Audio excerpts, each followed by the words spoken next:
Bhim army प्रदेश संयोजक doctor Kuldeep Bhargava व मंडल महासचिव ने गौतम बुद्ध व बाबा साहब की प्रतिमा का किया अनावरण।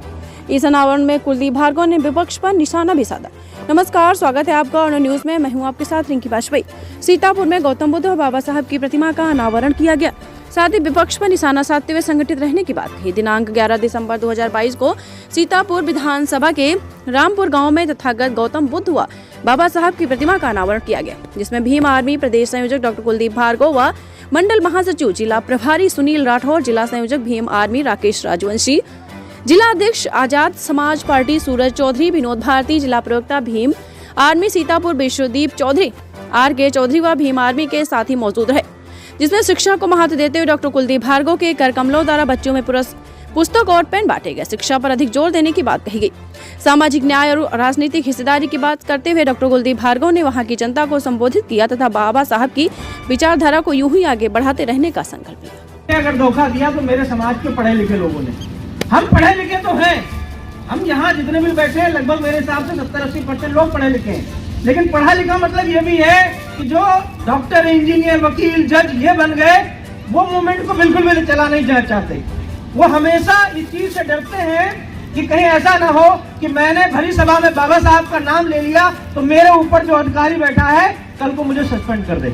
लेकिन जो हमारे गांव का, जो इस देश की प्रथम इकाई है, जो गांव के लोग हैं, जो हमारे समाज के लोग हैं, वो आपको किसी भी चौराहे पे, किसी भी गांव में जय भीम के नारे लगाते हुए मिल जाएंगे। तो आप बताओ, आपकी नजर में बाबा साहब का कारवां कौन चला रहा है? क्या डॉक्टर, इंजीनियर चला रहे? नहीं चला रहे ना। वो लोग चला रहे जो दिहाड़ी पे मजदूरी करते हैं, वो लोग चला रहे जो खेतों में काम करते हैं।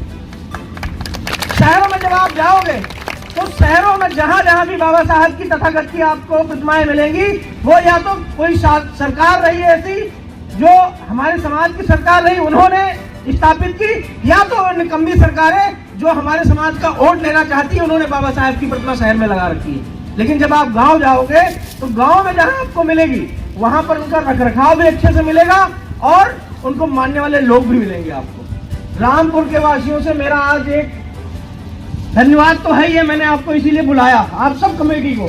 ठीक है, मैं धीरे धीरे अभी जिलाध्यक्ष जी से बोल रहा था कि आप इनसे सबसे परिचय कीजिए और इनको सबको आप तैयार हो, मुझे तैयार नहीं करना, क्योंकि अभी विनोद जी बोल रहे थे कि आपको अपनी वाणी से वो तैयार करेंगे या आपको मोटिवेट करेंगे।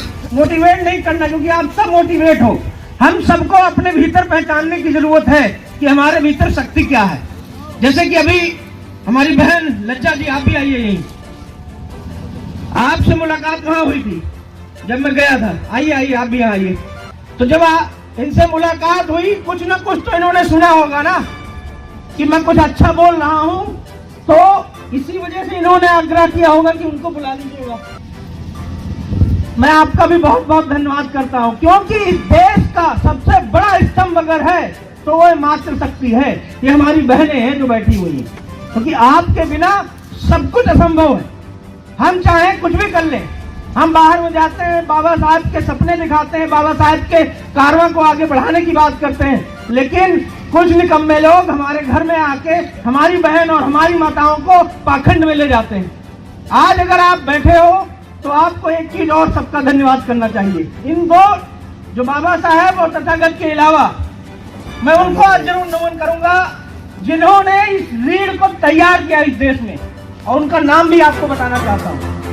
एक ऐसे शख्स थे जिन्होंने पाखंडवाद को अपनी जूती की नोक से उसकी रीढ़ की हड्डी को तोड़ने का काम किया। उनका नाम था E.V. रामास्वामी नायकर जी। सबसे पहले ऐसे व्यक्ति जिन्होंने कहा कि मैं नहीं मानता पाखंडवाद को, मैं नहीं मानता भगवान को। उसके बाद में वो कारवां बढ़ा, फिर हमारे बीच में ललाई सिंह यादव जी होगा, क्योंकि हमारे ही लोग जो बहुजन समाज के लोग हैं, सत्ता में भी बैठे, 2-2 बार 3-3 बार बैठे, लेकिन उन्होंने कभी भी जिन महापुरुषों को किसी भी मंच से इनका नाम तक अनुसरण नहीं किया, क्योंकि वो डरते हैं। मैंने आपको बताया, उनको डर इस बात का है कि लोग हमको छोड़ देंगे, हमको सत्ता में नहीं बैठने देंगे। अरे ये बताओ, 5%, 10%, 15% के लोग के डर से तुम अपने 85% लोगों के महापुरुषों को भूल जाओगे क्या?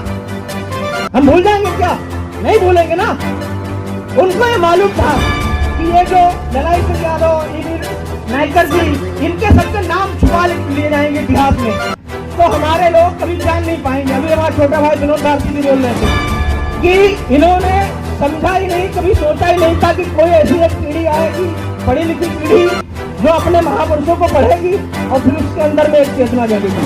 उनको नहीं मालूम था, लेकिन जब धीरे धीरे हमारे समाज के लोग पढ़ने लिखने लगे और हम जैसे लोग, आप जैसे लोग तैयार हुए, तब उन्होंने खंगाला कि कहीं कुछ तो ऐसा रहा होगा, ये क्रांति ऐसे तो नहीं आ गई। बाबा साहब नहीं, ऐसा नहीं है कि हम सब मानते हैं कि बाबा साहब ने शुरुआत की। बाबा साहब के पहले भी थे, फूले साहब थे, साहू जी थे, बहुत सारे ऐसे नायक थे, लेकिन बाबा साहब ने पहले उनको पढ़ा, फिर उनको पढ़ के अपने अंदर चेतना लाए, फिर उन्होंने शुरू किया। और ये वो शख्स हैं, इनको आप, मैं कहता हूँ खुले मन से, इस ब्रह्मांड में ऐसी कोई शक्ति नहीं है जो इनकी बराबरी कर सके। और मैं बताता हूँ आपको कैसे। देखो, जो आपको दिखेगा उसी को तो मानोगे ना, जो आपको दिखेगा उसी को तो मानोगे। जितने भी चीजों की आप बात करते हो, जिनको भी अपना रहबर लोग मानते रहे, आज तक कोई भी इस धरती पे ऐसा नहीं हुआ, ऐसा कोई जना नहीं जिसने ये कहा होगा कि मैंने इस चीज को देखा। लेकिन जब मैं पैदा हुआ, हो सकता मैंने बाबा साहब को नहीं देखा, लेकिन उनको किताबों में पढ़ा और अपने पूर्वजों से सुना कि ऐसे ऐसे चीजें करते रहते थे। फिर जब मैंने अध्ययन किया, मैंने एक चीज पाई कि एक हिंदुस्तान का, इस भारत का एक ऐसा व्यक्ति जो पूरे विश्व में सबसे ज्यादा पढ़ा लिखा, पूरे विश्व की बात कर रहा हूँ, सिर्फ भारत की बात नहीं कर रहा, पूरे विश्व में सबसे पढ़ा लिखा, और वो भी ऐसी डिग्रियां जिनके शायद हमारे देश में लोग ऐसे कम से कम 50-60% लोग ऐसे होंगे जो जिन डिग्रियों का नाम तक नहीं जानते। हम तो अभी तक ये समझते थे शुरुआत में कि पीएचडी शायद सबसे पहले होता होगा, सबसे खत्म आखिरी होता होगा। जब बाबा साहब की डिग्रियां पढ़ी, तब समझ में आया कि इन डिग्रियों को तो कोई यहाँ भारत में जानता तक नहीं। ऐसी सी डिग्रियां उन्होंने कर ली, और वो भी सीतापुर हरदोई से नहीं, उन्होंने डिग्रियां की विदेश से, कोलंबिया यूनिवर्सिटी से, अमेरिका से, जहां पर उस जमाने में लोग, एक दलित समाज का लड़का जो रोटी खाने के लोग हमारे लोग नहीं पाते थे, सोचो तब वो जाके विदेश में पढ़ रहा है। लेकिन आज अगर बाबा साहब कहीं भी होंगे तो कहीं ना कहीं उनको एक दुख होता है कि मैं ऐसे विषम परिस्थितियों में रहकर भी विदेश से पढ़ाई करके चला आया, और पढ़ाई किए थे इसीलिए माने लोग, नहीं तो आपको क्या लगता था ये मक्कार कभी इनका हक देते? नहीं देते ना। अभी भी कई लोग आपको मंचों पर बोलते हुए मिल जाएंगे कि बाबा साहब ने थोड़ा संविधान लिखा था। संविधान लिखने में तो बहुत सारे लोग थे, 300-350 लोगों की कमेटी बनाई गई थी। तो कभी अगर कोई कहे तो उसके मुंह पे तमाचा मार के बोलना, कहना थे तो, लेकिन वो सिर्फ तमाशा देखने वाले थे। जैसे एक होता है ना, भीड़ इकट्ठा करी जाती है, एक ही नायक होता है, और अगर कोई उसमें दूसरा होता तो मैं आपको गारंटी से बता रहा हूँ बाबा साहब का नाम भी वहाँ छुपा लिया जाता।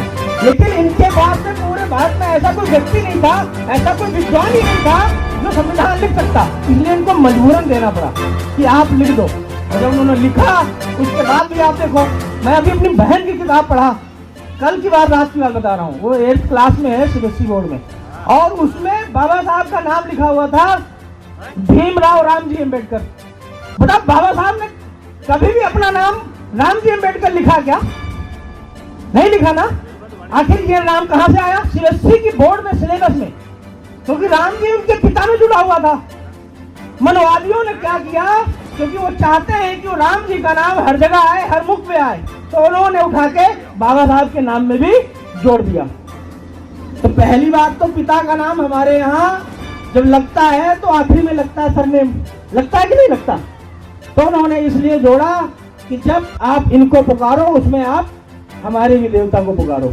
ठीक, तो ये आप जो भी विनोद भारती जी बता रहे थे कि ये इनकी चालें हैं, ये चाहते हैं, इनकी मजबूरी है, नहीं तो 14 अप्रैल न मनाने दें आपको। और बताओ, आप परमिशन लेके देखो।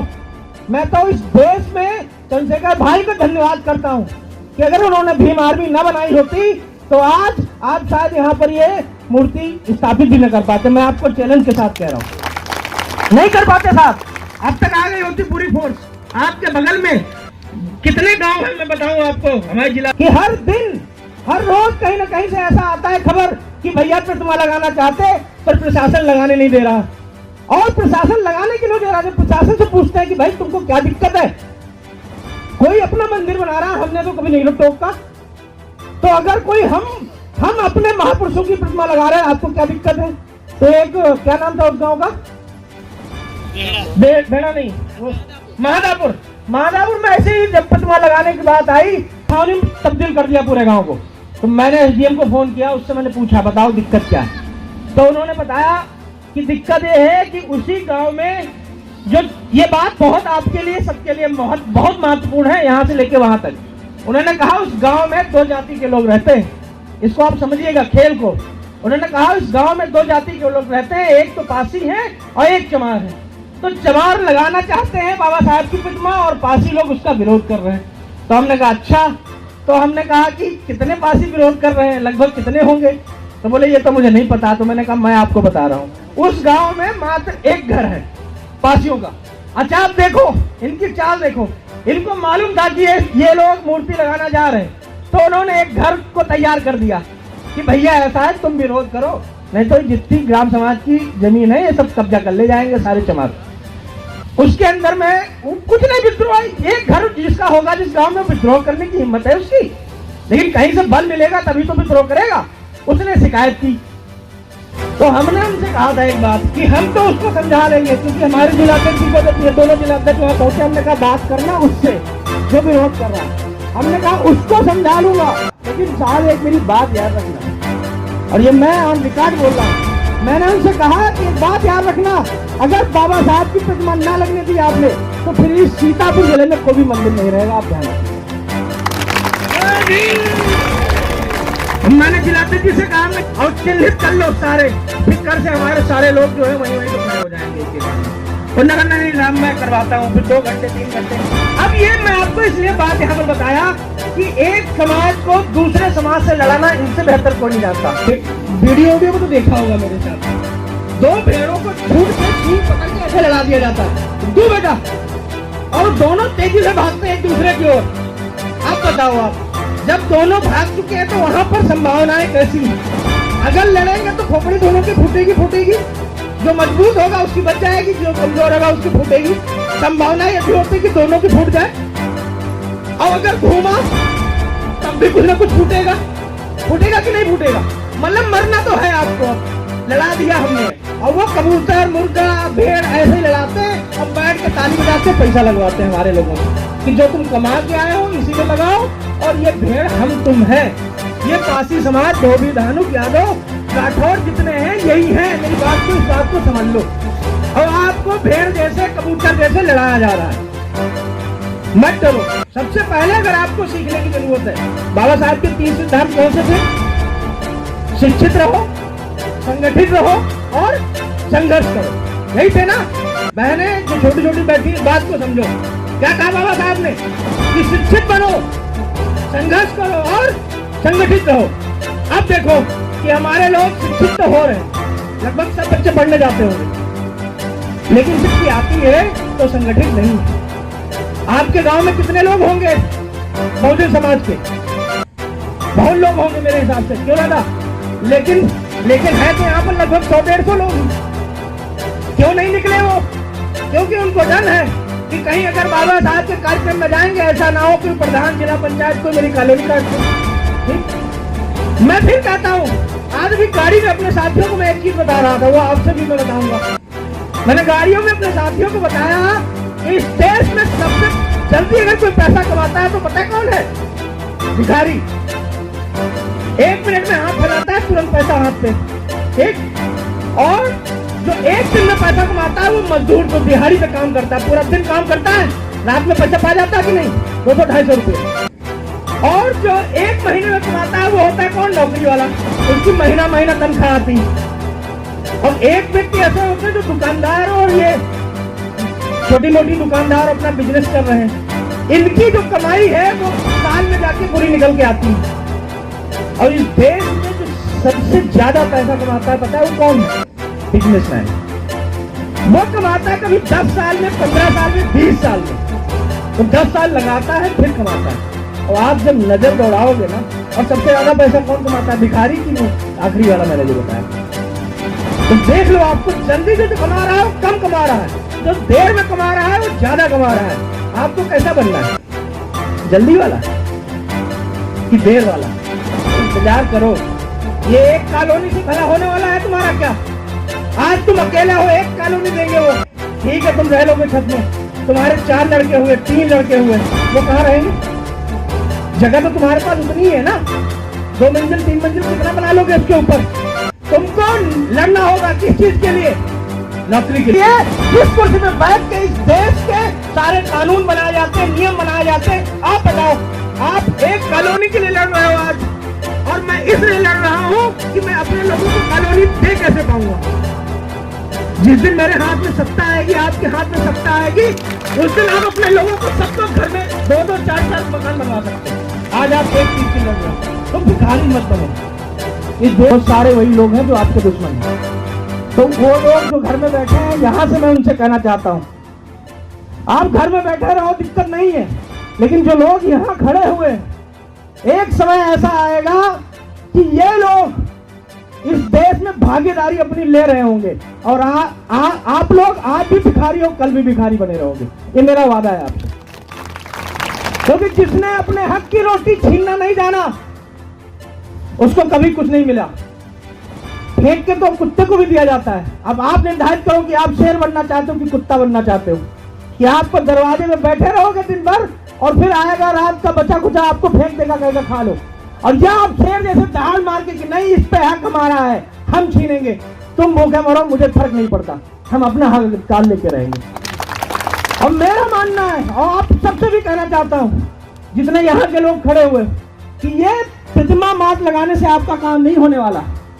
जिस दिन उनको ऐसा लगा कि सत्ता में, प्रदेश में, केंद्र में और गांव में प्रधान से लेके प्रधानमंत्री तक सब कुछ उनका है, ये रातों रात हटवा देंगे वो, आप कुछ नहीं कर पाओगे। लेकिन अगर आप में ताकत है और उनको लगा कि सत्ता में इनकी भागीदारी है, भाई आपका प्रधान हो, आपका जिला पंचायत हो, आपका विधायक है, किसी माई की लाल की दम है कि आके यहाँ पर हटा लेगा?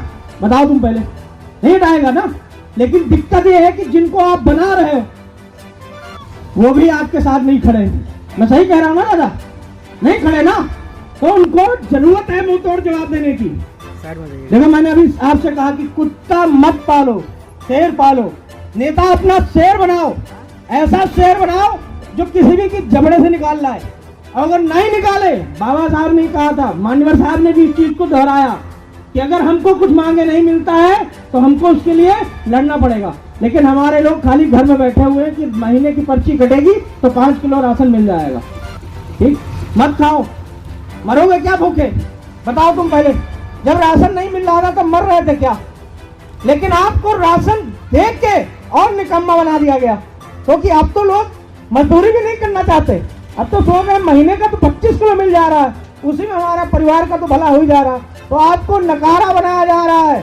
जो लोग हल चलाते थे हमारे समाज के लोग, उनकी इस हाथ में, इन हड्डियों में इतनी ताकत होती थी कि किसी की गर्दन दबा दे वो। लेकिन आज जो हमारी समाज अब पीढ़ी है ये वाली, और जो आने वाली पीढ़ी है, वो खेतों में काम ही नहीं करना चाहती। उसको कहीं भी बुला के किसी भी जब जरूरत होती तो ऐसी कुर्सी प्लास्टिक वाली दे दी जाती है, वो खुश हो जाता कि अरे हमको तो महाराज जी ने बुलाया, अपने घर में कुर्सी बैठा दिया। बताओ इतना सम्मान को देगा? हमारे समाज का व्यक्ति तुम्हारे साथ में खाना खाए तुमको अच्छा नहीं लगेगा। लेकिन अगर कोई महाराज जी आ गए, कोई ब्राह्मण, कोई ठाकुर आ गया और आपके घर खाना खा ले, आप 10 रिश्तेदार को बताओगे आज तो पंडित जी आए खाना खाने के लिए। अरे मूर्ख हो। मैं तो कहता हूँ ऐसे लोगों को, मैं अपने परिवार के साथ में खाना खाना पसंद करूंगा, लेकिन मैं उनके साथ में खाना खाना नहीं पसंद करूंगा। आप मुझे चटनी रोटी खिला दो, मेरे लिए बहुत अच्छा है, लेकिन मैं उनका 50 प्रकार का भोजन भी रखा हो उसको मैं ठुकराता हूँ। आप सब याद रखना मेरी बात, जिन्होंने ये प्रतिमा लगाई है, आज तो आपकी शायद गवाही नहीं हो, लेकिन जब ये पीढ़ी बढ़ेगी, आप नहीं रहेंगे, मेरा वादा है आपसे कि ऐसा भी कोई आएगा आपके गांव में, युवा या कोई बहन ऐसी भी तैयार होगी जो हो सकता है कहीं अगल बगल में आपकी भी प्रतिमा खड़ी कर देगी कि ये काम जो है इन्होंने शुरू किया था। ये जरूरत किस बात की है? विनोद भाई ने अभी आपको बताया कि हमको इनको पूजने की जरूरत नहीं है। मैंने अभी देखा आपको, आप सब लग गए भाग दौड़ में कि पूजो जल्दी से। पूजने की जरूरत नहीं, अगर पूजते होते तो वही अच्छे थे। बाबा साहब साहब ने कभी नहीं कहा कि तुम हमको पूजो। विनोद भाई ने क्या कहा? बाबा साहब ने कहा कि हमको पूजो मत। जो उनके बाद की पीढ़ियां आई, माननीय काशीराम साहब भी ये कहते रहे कि बाबा साहब को पूजने की जरूरत नहीं है, बाबा साहब को पढ़ने की जरूरत है। आज आपके गांव में ऐसे आप समझ लो कि एक किताब आ गई, नई किताब। जैसा भी सवाल पूछे आपसे विनोद भारती जी ने, आपको नहीं पता था कि कहाँ जन्म हुआ, कोई दिक्कत नहीं है, क्योंकि जब जागोगे तभी सवेरा होगा। ये कहते ना, आज आपके गांव में एक किताब आई है, वो किताब आपके यहाँ स्थापित हो गई है। अब इस किताब को पढ़ना शुरू कर दीजिए आप। और मेरा आपसे वादा है कि जिस दिन आपके इस गांव में मात्र 10% लोग भी बाबा साहब को पूजे नहीं अगर पढ़ लिए, उस दिन आपके गांव की काया पलट जाएगी, ये पक्का है। ये जो अभी आप आ रहे हो ना, इतना इतना दंगल आपको दिख रहा है, कोई नोट जो कहेंगे हमारे जैसे चिल्ला के कह सके कि अपने हक अधिकार के लड़ सके, अपनी बहन बेटियों के साथ लड़ सके, कभी कोई सताए किसी को तो उसके लिए कर सके, ऐसे नौजवान को तैयार करो, उसको नेता बनाओ। उसके ऊपर बोलो कि गांव का भार आपके ऊपर है, मुझे नहीं पता कि क्या करना है। जो पीढ़ी अब 60-70 साल की हो गई, उनको खास तौर पर कह रहा हूँ, आपका तो जीवन मजदूरी में, खेती खलिहान में चला गया, लेकिन आप ऐसा प्रयास करो कि आपके बच्चे जो छोटे छोटे हैं, आपके पोते हैं, ये कल को मजदूरी ना करें। क्या पूरा जीवन हम ही लोग मजदूरी करते रहेंगे? क्या हमारे ही वंशज दूसरों के घर में झाड़ू लगाएंगे? क्या हमारे ही लोग गटर साफ करेंगे? कभी सवाल पूछना जब चुनाव में या कभी किसी उनसे पाला पड़े, तो जब पूछे करें अब कहाँ जातिवाद रह गया है, अब तो दलित और ब्राह्मण साथ साथ बैठ के खाना खाता है, तो कहना ठीक है, खाना तो खा लेते हो, एक काम करो, अपनी बेटी की शादी हमारे साथ कर दो। ठीक, देखना 2 मिनट में उसकी बात होगा। दोनों जो बराबरी है तो वही शादी नहीं कर सकते क्या? कर सकते ना? और उससे कहना कि ठीक है जातिवाद खत्म हो गया, तो जो आस पास में सीतापुर में जितने बड़े मंदिर हैं उसमें चलो हम भी पुजारी बनना चाहते हैं, बनवा दोगे? तो उसका जवाब नहीं निकलेगा, क्योंकि मंदिर में आपको हिंदू तो बताएगा कि आप हिंदू हो, लेकिन आप पुजारी नहीं बन सकते। ये भैया कहाँ का नियम है बताओ आप? कि अगर इन्होंने सिर्फ करने का इनका अधिकार है, तो कल को क्या आप लोग आओगे क्या? यहाँ आओगे? नहीं आओगे ना, तो फिर वहां क्यों जाते हैं? वहां तो नहीं दे रहे आपको। बताओ मैं गलत कह रहा हूं? अगर हमारा मंदिर है, मैं भी कह रहा हूँ चलो कल से मैं भी मानूंगा, मैं भी पूजा करता हूँ, तो बनने दो हमको मंदिर, पुजारी बनने दो। अयोध्या का एक बार हमको भी मटादिल करवाओ, हमारे भी घर साला खड़ी हुई स्कॉर्पियो, लेकिन हम आज भी चल रहे साइकिल से और तुम तो चल रहे मर्सिडीज से, क्योंकि हमारे पैसे का, हमारे चढ़ाए का, तुम्हारी घर की बहन बेटियां चश्मा लगा के चल रही गाड़ियों में, हमारे यहाँ लोग उसमें मजदूरी करने निकल जाते। तो क्या ये न्याय है? काम नहीं होने वाला, मेरी बात को अच्छे से समझ लो। खाओ पियोगे 30 साल और 20 साल जिंदा रहोगे, फिर मर जाओगे, आपको कोई नहीं पूछेगा।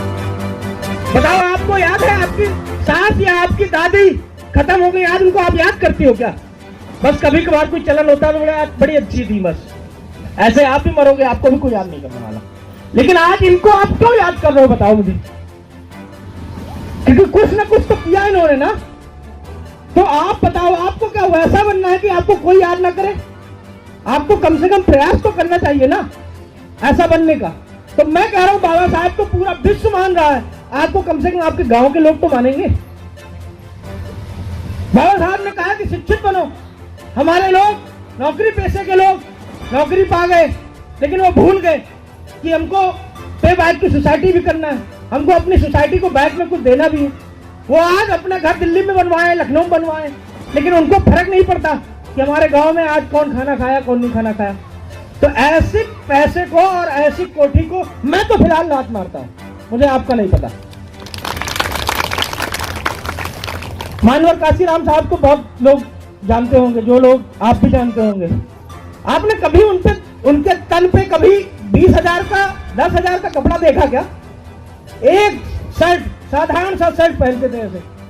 अब आज आप जाओ देखो, लखनऊ जब निकलोगे तो इधर से उधर तक आपको मान्यवर काशीराम साहब ही दिखाई देंगे। ठीक, तो आप सोचो कि आप गाड़ी बंगला बना लेने से भी समाज में जीवित नहीं रहोगे। व्यक्ति मर जाता है, मेरी बात याद रखना, व्यक्ति मर जाता है, अगर जिंदा रहता है तो सिर्फ उसका विचार, और आपको अपने विचार अच्छे रखने होंगे, तभी आपको गांव में पूछा जाएगा, नहीं तो आपको लोग भुला देंगे। मैं देखता हूं जब किसी का निधन होता है तो लोग 2000 10,000 लोग इकट्ठा होते हैं उसकी अंतिम संस्कार में, लेकिन 4 चंद लोग पीछे खड़े होकर गालियां भी दे रहे होते हैं, मर गया तो अच्छा था। अब आप सुनिश्चित करो आप कैसा बनना चाहते हो, कि भीड़ तो इकट्ठा हो लेकिन सारे गाली दें, या ये कहें कि आप जिसके ताऊ भी ना लगते हो, आप किसी के चाचा भी ना लगते हो, घर में बैठ के आपके लिए रोए कि अगर आज चाचा जिंदा होते तो हमारे गांव में ये ना होता। और इसके लिए मैंने आपको अभी बताया कि मैं क्यों चंद्रशेखर आजाद जी का धन्यवाद करता हूं, क्योंकि देश में जितनी ऐसी चीजें हो रही थी, उन्होंने अभी तक क्या मिला हमको, तो भैया विधायक भी नहीं मिला, एक भी कुछ नहीं मिला, लेकिन उस देश में खासतौर पढ़े लिखे लोग जो बैठे हैं वो जरूर समझो, क्योंकि सबसे ज्यादा बुद्धि आपकी ही खराब है, आपके दिमाग में नहीं घुसता कि सही क्या गलत क्या है। आप सोचो एक व्यक्ति ऐसा है जो अभी कुछ नहीं पाया, वो आपके लिए जान हथेली पे लेके घूमता है डेली, पता नहीं कब कौन सी गोली सीना पार कर जाए। हम बैठे अपने साथियों के साथ में कितना कड़वा बोल रहे हैं, हमको क्या पता आपके गांव में कौन लोग रहते हो, लेकिन क्योंकि ये कलेजा हमको किसने दिया, हमारे भाई ने दिया, चंद्रशेखर आजाद जी ने दिया, और हम ये ताकत अपने भाइयों को दे रहे हैं, अपनी बहनों को दे रहे हैं। आज 2-4 लोग आपके गांव से, एक जमाना जरूर आएगा, एक ज्यादा दूर नहीं, 2 साल 3 साल का समय दो, और बहुत ज्यादा अगर तो 2027 तक का। इस गांव में जहाँ जहाँ भी बहुजन समाज के लोग, दलित समाज के लोग, ओबीसी समाज के लोग रहते हैं, हर गांव में अगर बाबा साहब की प्रतिमा ना स्थापित हो तो मेरा नाम बदल कुछ बटोर के दूर से लेके आ रहे हैं, अभी जिले में आपको शायद कम दिखाई देता, लेकिन जरूरी है, क्योंकि आज आपके गांव में ये हो रहा है। मान लो अभी 10 गाड़ी आ जाए, लठ लेके लोग आ जाए, हम तो इतनी चंद लोग हैं, मान लो 500 लोग आ जाए तो क्या होगा, तो यहाँ 50,000 लोग खड़े हो जाएंगे।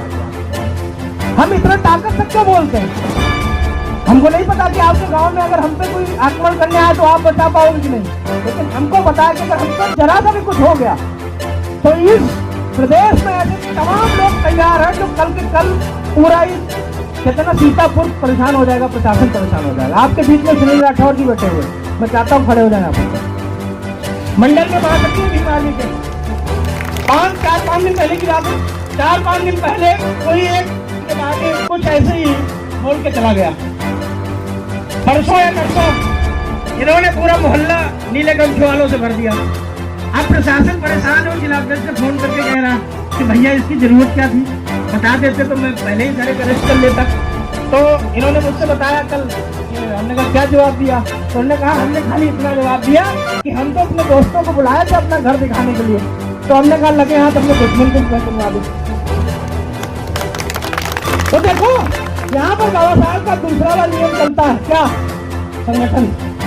संगठित रहो। इसी को तो कहते हैं कि अगर आज सुनील के वहां जरूरत पड़ेगी तो हम खड़े होंगे, विनोद भारती के यहाँ जरूरत पड़ी होगी तो हम खड़े होंगे, कल को आपके यहाँ जरूरत पड़ेगी तो हम सब खड़े होंगे। अभी इन्होंने बताया कि लज्जा जी ने कहा आपसे कि सिर्फ हम गाँव के लोग हैं, मैं आपसे बहन करना चाहता हूँ, आप बताओ आपके गाँव से जाने तो हम लोग हैं यहाँ नहीं है, तो आप अकेले नहीं हो, और आप सारे ग्राम वासियों को मैं ताकत देके जा रहा हूँ। मुझे प्रोग्राम में भी जाना है, मैं ताकत देके जा रहा हूँ आपको।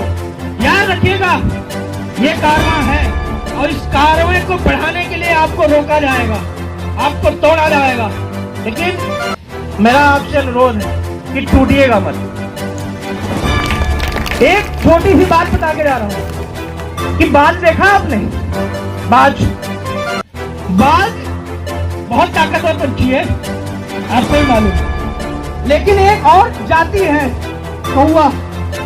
कौवा इतना बदमाश है कि जब बाज उड़ता है ना आसमान में तो कौवा उसकी पीठ में बैठ जाता है जाके, कभी देखा होगा आपने।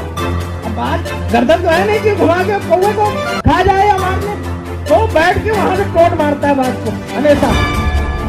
आप बताओ बाज कैसे बचेगा, इतना ताकतवर व्यक्ति है, या आप हो बाज और कौवे वो है जिनकी मैं बात कर रहा हूँ, तो वो आपके ऊपर बैठ के टोट मारने की बात करेंगे, टोट मारेंगे, आपको बचना कैसे है ये मैं आपको बता के जा रहा हूँ। जब कौवा टोट मारता है तो बाज क्या करता है, पलट के जवाब नहीं देता है, वो बैठा रहता है, बाज उड़ता रहता है, फिर बाज अपनी उड़ान भरता है और ऊपर की ओर बढ़ता है। और आसमान में इतनी ऊपर ले जाता है कौवे को कि वहां पे आपको भी पता होगा, पढ़े लिखे लोग को जानते हैं, जब आसमान में आप ऊपर ज्यादा जाओगे तो वहाँ सांस लेना दिक्कत हो जाता है।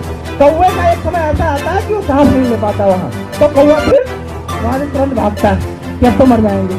क्या सीखा आपको? कि आपको इतना ऊपर उड़ना है कि कौवे की हिम्मत ना हो कि आपकी पीठ पे बैठ सके। आपको इतना आगे बढ़ जाना है कि कौवा कभी सोचे ही ना कि आपकी पीठ पे बैठ कर तोड़ मार पाओगे। और अगर आप जवाब देने में लग जाओगे, बात रुका क्या? नहीं रुका ना, बस उसकी उड़ान अपनी और ऊपर बढ़ गई। आपको रुकना नहीं है, आपके ही भाई आपके सामने खड़े कर दिए जाएंगे कल। हो सकता है कमेटी में लोग खड़े हुए हैं जो आज इसमें से विरोधी हो जाएगा कल को कोई पक्का। किसी को एक कान में बता, मैं सही कह रहा हूँ हकीकत, आपको कान में कहीं बैठा के समझा दिया जाएगा कि ऐसा अगला प्रधान तुमको बनाएंगे। कहाँ तुम चक्कर में पड़े हुए? अब आपको लगेगा कि नहीं अब मैं समाज छोड़ दूं, तो मैं आपको कहना आजादी की, आपको क्या नहीं लगता इस देश में इतना ताकतवर एक आपका भाई खड़ा है, क्या उनको ऑफर नहीं मिले होंगे कि आओ मंत्री बन लो, आप विधायक बन लो? नहीं बने होंगे? या हम लोग या हमारे जो पदाधिकारी बैठे हैं इनको ऑफर नहीं मिलता होगा? क्या हमको नहीं मिलता होगा? सबको दिखता है कि 1000-1500 लड़के लेके सामने चलता है, इसको शामिल कर लें। तो अगर हमको प्रधान और ये जिला पंचायत विधायक बनना होता तो हम भी बिक जाते, चंद्रशेखर आजाद भी बिक जाते। लेकिन फिर वही बात है, फिर समाज आपको कैसे याद करेगा? बिकने वाला याद करेगा, गद्दार कहेगा आपको। तो आप गद्दारी में जाना चाहते हो तो एक 5 साल की प्रधानी ले लो, कुछ नहीं कर पाओगे। आपके समाज के प्रधान जी हैं, आए क्या? नहीं आए। 5 साल बाद देखना कितना बना लिया उन्होंने। ठीक, मैं आपको बता रहा हूं इससे कुछ नहीं बना उन्होंने। लेकिन हाँ, अगर आपने अपने बच्चों को डॉक्टर, इंजीनियर, वकील, जज ये बना दिया तो मैं आपको ये गारंटी कह रहा हूं कि 15-20 साल बाद में आपके परिवार में, आपके घर में वो लोग आके आपको बाबूजी कहेंगे, पक्का। अब आप डिसाइड करो कि आप बिकना चाहते हो या अपने परिवार को मजबूत करना चाहते हो। मेरी 100 बातों की एक बात सारी अपने छोटी बहनों को भी और छोटे भाइयों को, इस देश में अगर राज करने का कोई भी एक साधन है, अस्त्र है, शस्त्र है, तो वो 2 चीज समझ लो आप, जो बाबा साहब कह के गए। ये देख रही हूँ फूल माला चढ़ा रही थी दादी, मैं आपको बताना चाह रहा हूँ, ये आज जो आप बैठी हो ना यहाँ घूंघट खोल के, ये इसकी बदौलत है खाली। ये जो किताब आपको लाल लाल दिख रही, नहीं तो आप यहाँ बैठ ही नहीं पाते। आपको भी मालूम है इस देश में जो औरतें विधवा हो जाती थी उनको सती होने के लिए कहा जाता था कि नहीं? आपको वोट देने का अधिकार नहीं था। आपको पुराणों ने जो इनकी किताबें हैं सुनारी, ये है ताड़न के अधिकारी, आपको मतलब जितना प्रताड़ित किया जाएगा उतना ही अच्छा है। बाबा साहब ने कहा ऐसा नहीं है, हमारे समाज की महिलाएं भी पढ़ेंगी, वो भी डीएम बनेंगी, वो भी कलेक्टर बनेंगी, वो भी मुख्यमंत्री बनेंगी, वो भी प्रधानमंत्री बनेंगी, तब जाके बने ये लोग। तो इसमें बहुत ताकत है। तो बाबा साहब ने हमको 2 चीज दे के गए, एक तो संविधान और दूसरा कलम। उन्होंने कहा कि एक कलम तुम्हारा शस्त्र है और संविधान तुम्हारा वस्त्र है, तो अपने वस्त्र को कभी बिकने मत देना और अब इस चीज को याद रखना। और मैं आपको बता रहा हूं, मैं तो जहां जहां जाता हूं, उस दिन आया था तब भी आपके यहाँ बोल के गया था कि मैं शुक्रगुजार बनाता हूं बाबा साहब का, बहुत धन्यवाद करता हूं कि इन्होंने हमारे समाज को कलम पकड़ाने की बात कही। अगर कहीं सरदार उधम सिंह वाला वो पिस्तौल पकड़ाने की बात कही होती तो पता नहीं कब कैसे भाग गए होते, क्योंकि सबके हाथ में होता है इस समय। तो जब कोई लड़े आपके सामने तो उससे कह देना कि बाबा साहब का जाके शुक्रिया करो अपने घर में कि इन्होंने हमको कलम दे दी थी।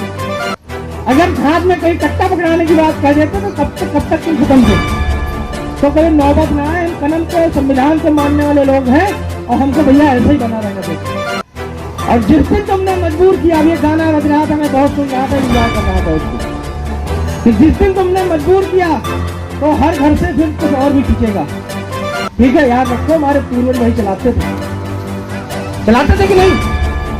राजा थे तो राजाओं के पास में तुमको भी मालूम है क्या होता था, तो उनसे कहना कि अगर ज्यादा टोट मारोगे तो बेटा फिर ऊपर नहीं ले जाएंगे और ऊपर भेज देंगे। ठीक है, तो इन सब बातों के साथ में जय भीम, जय संविधान, जय भारत। हमारे बीच में इधर जाओ, हमारे बीच में हमारे महागुरु लोग बैठे हुए हैं, अंत जी लोग बैठे हुए हैं। आप आइए अंत जी, तीनों लोग आइए। मैं आपका भी बहुत धन्यवाद करना चाहता हूँ। ये लोग आप सोचो एक पंडा जो खाली ऐसे लगा लेता था, उसकी दिन भर की कमाई पता है आपको? कम से कम 5,000 की 10,000 की होती थी। आज ये लोग कुछ नहीं मांगते आपसे, कुछ नहीं मांगते, खाली आपको शिक्षा देने की बात करते हैं। लेकिन हमारा समाज अभी भी जागरूक नहीं है, अभी लेने से ही मना करता है, अभी भी उन्हीं चीजों में पड़ा हुआ। लेकिन आपको पता है क्यों आज भी खड़े हुए, क्यों ये वस्त्र में खड़े हुए? क्योंकि इनको पता है कि आज आपने 200 हमने इकट्ठा कर दिए, एक समय आएगा कि 2000 भी इकट्ठा कर देंगे। इसी में इनका जीवन आगे बढ़ रहा है।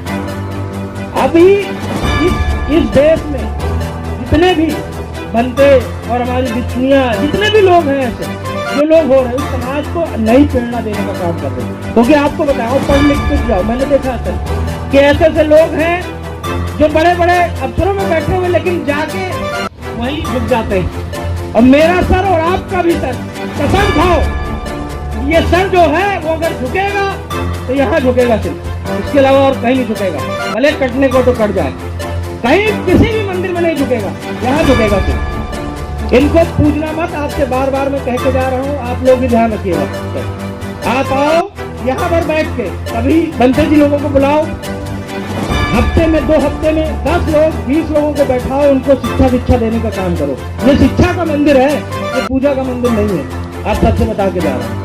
कोशिश करूंगा कि जल्दी से दोबारा आपके गांव में आना हो।